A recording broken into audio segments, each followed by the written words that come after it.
નમસ્તે.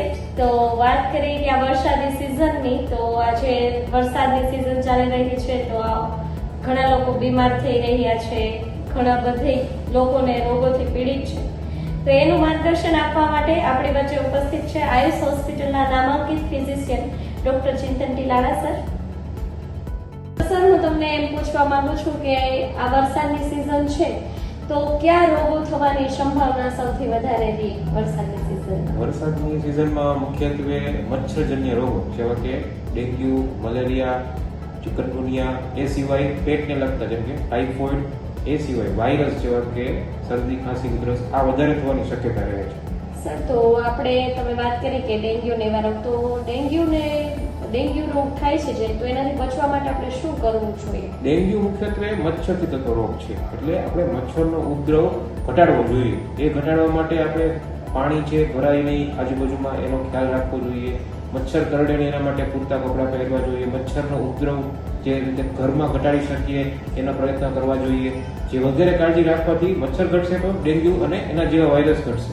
તો અત્યારે તો આપણે કાઠિયાવાડી લોકો છે તો વરસાદને જોઈને ભજીયા ને આતે, તો કયો પ્રકારનો આપણે ખોરાક લેવો જોઈએ આપણે વરસાદની ઋતુ? આ સિવાયના અત્યારના સિઝનમાં થતા રોગો જેવા કે ટાઇફોઇડ છે કે પેટના ચેપી રોગો છે, એ ન થાય એ માટે ખોરાક છે એ સ્વચ્છ સંતુલિત રહેવો જોઈએ.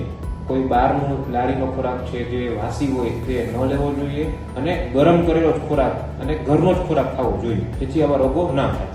સર, ઘણા લોકોને એવા પ્રશ્નો હોય છે કે અમારા ઘરે વડીલો છે, બાળકો છે, તો એનું આ વરસાદની સિઝનમાં કઈ રીતે ધ્યાન રાખવું, કે કયા પ્રકારનો એને ખોરાક આપવો, કેવી રીતે કાળજી રાખવી? એ ખોરાક સિવાય પણ એક ખોરાકમાં કાળજી રાખવી જોઈએ, જેથી કરીને રોગ પ્રતિકારક શક્તિ જેની નબળી હોય એને જેટલો ખાતા હોય એના કરતાં વધારે ખોરાક લેવો જોઈએ, જેથી કરીને બીજા રોગો ન થાય. આ સિવાય પૂરતી ઊંઘ લેવી જોઈએ. પૂરતા પ્રમાણમાં પાણી જે સ્વચ્છ હોય, ઉકાળેલું હોય અથવા ગરમ કરેલું ઉકાળેલું પાણી હોય અથવા તો જે ફિલ્ટર કરેલું પાણી હોય એ વધારે પ્રમાણમાં પીવું જોઈએ. અને જેટલું પીતા હોય એના કરતાં જો વાયરસ કે ડેન્ગ્યુ કે એવું થાય તો વધારે પીવું જોઈએ. આ સિવાયની કાળજીમાં જ્યારે પણ બીમાર પડે અથવા તો બીમારી જેવા લક્ષણો લાગે તો જેવા નાના લક્ષણો દેખાય તો પણ તરત જ હોસ્પિટલમાં અથવા તો કોઈ ડોક્ટરની સલાહ લેવી જોઈએ. હોસ્પિટલમાં બતાવવું અથવા ડોક્ટરને તરત જ કન્સલ્ટ કરવું જોઈએ.